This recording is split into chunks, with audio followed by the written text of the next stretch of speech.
Hi girls, good morning. Now you're going to learn the words and meanings that you find in the poems and how you'll have to look at them. And this is me again, Dr. Kala, to talk to you about the significance of words and meanings in poetry. So here is an e-content with the objectives, outline, content, glossary, references, assignment, quiz and the frequently asked questions. So here is the outline. You'll have an introduction that will deal with the words used in poetry. Following that, we move on to the technical terms, simile and metaphor, then conceit, personification, symbol, image and imagery, paradox and ambiguity, and finally to the conclusion. Now, looking at words. When you look at words, you'll have to look at the way the words work. So you'll have to look for the striking words. Take for example a line from R.S. Thomas on the Farm. It talks about how and stare into the tangled fire garden. Why is there a use of the word stare? Now look at this line. Now as I was young and easy under the apple boughs. Why the word easy here along with young? So these are certain striking words. And now when you look for words, you'll have to look for two categories. The first one is the striking words, and the next one is the little ones that are not to be ignored. So when you look for striking words, why should you look for striking words? Because they're very, very important. And on the other hand, when you look for the little ones or the little words, what sort of words should you be looking for? And why should you not ignore them? The words such as the or the, a, to, et, in, and.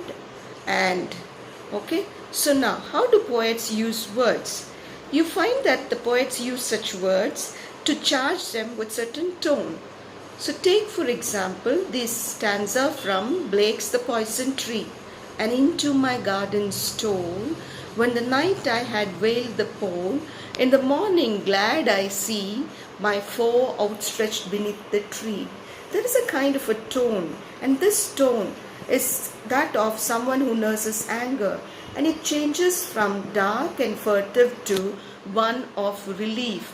Okay, so where do you find this change? The change is focused in the word glad. We go back to the lines again. In the morning, glad I see. Okay, so the word glad is what indicates the change of the word. Then, how do poets use words? Sometimes poets repeat certain words. Take for example, I wander through each chartered street near where the chartered Thames does flow, and mark in every face I meet marks of weakness, marks of woe. So in the first two lines you have the word chartered repeated, and the next two lines the word mark. There is a kind of a significance in the repetition of words. Sometimes they are magical in their usage, or they create a magical effect. Sometimes words are repeated to emphasize certain ideologies or concepts and meanings. And sometimes here you find that poets use words in a contrasting way. The foul rag and bone shop of the heart. So there's a kind of a contrast here. Okay. So now take for example Blake's The Sick Rose. Why is a rose called sick? And what's so special about the use of the word sick there? Oh rose, thou art sick. Sick. How can a rose be sick? But then the poet uses the word sick to drive some meaning there. Now, how does the context enrich the meaning? Take for example Claire's I Am, the poem. Now the line is, I am, yet what I am, none cares or knows. I repeat, I am, yet what I am, none cares or knows. So it's a kind of an affirmative sentence stressing his existence. So the context is that of a brave and a noble person being very assertive about his existence. Now we move on to simile and metaphor. These two technical terms are nothing new to us. They are terms that we've been using since our school days. Still, simile is something that is close to ordinary speech, and we make use of similes to compare one with another using words such as like or as. Metaphor is something where two things are fused into one, and metaphors are considered to be very economical and immediate. Okay, so after similes and metaphors, we move on to conceit. What's a conceit? Conceit is a far-fetched simile or metaphor. It was popular in the 17th century, and when you read this conceit, you get to start with a feeling of strangeness. There's a kind of a strangeness when you have conceit. Next is personification. Personification occurs when abstract noun is spoken of as a person. For example, you say beauty is walking down the aisle. Okay, so beauty as an abstract noun cannot be walking, but the qualities of a human being are attributed to an abstract noun. So you give non-human things human qualities, and that's personification.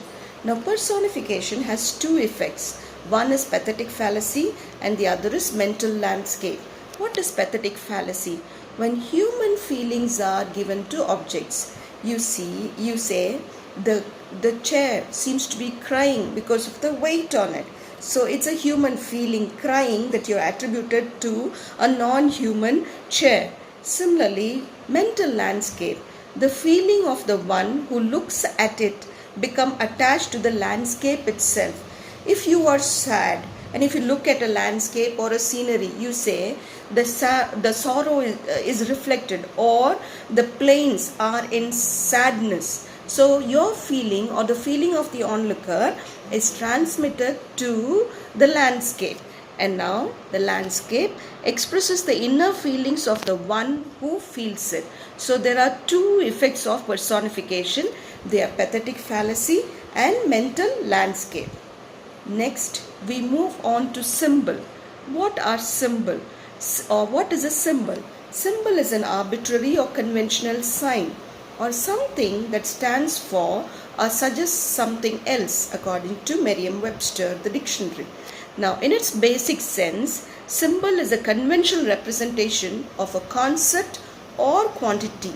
That is, it is a representation of an idea, object, concept, and a quality or something else. So, a symbol can be the cross, a main symbol of Christianity, and the scepter, which is the traditional symbol of royal power, or it can be rose. Rose stands for love. From symbol, we move on to image. It is some kind of a picture that is created through poetry.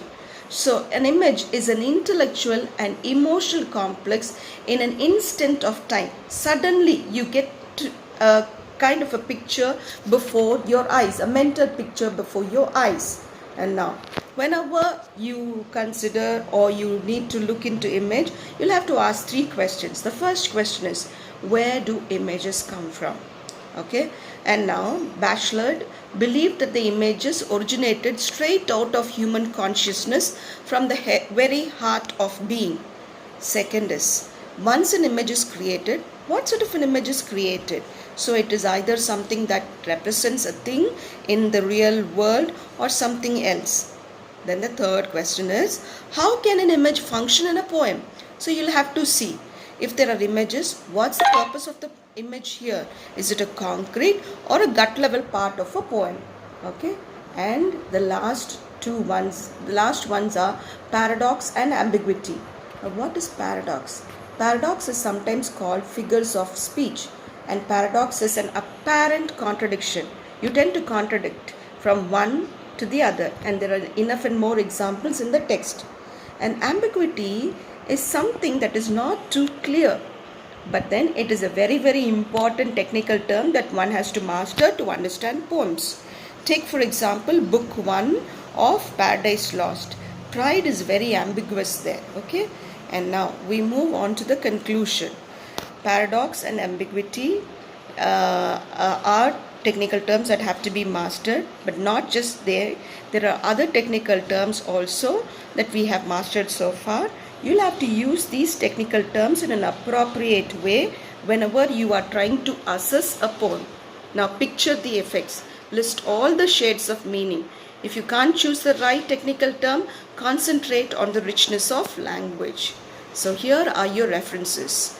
Margie Boulton's Anatomy of Poetry and Richard Gill's Mastering Literature. Okay. Now here is your assignment. Read the poems of your choice and write down the lines that have similes and metaphors, conceit, personification, symbol, image and imagery, paradox and ambiguity. Now, if you don't find them in a single poem, please refer to a few more where you can find them. Then here's your quiz. Fill in the blanks. When two things are fused in comparison, it is called a dash.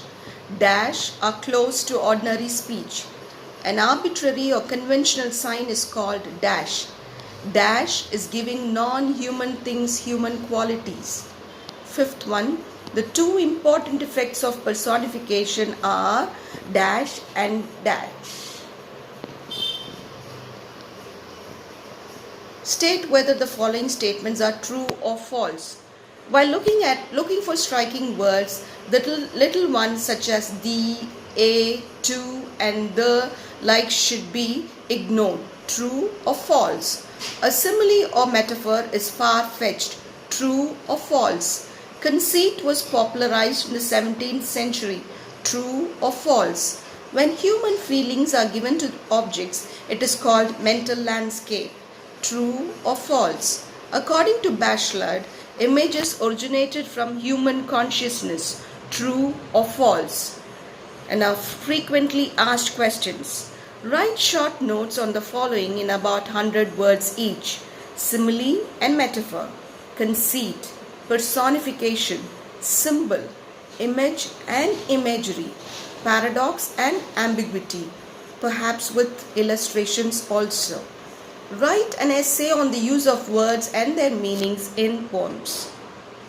Thank you.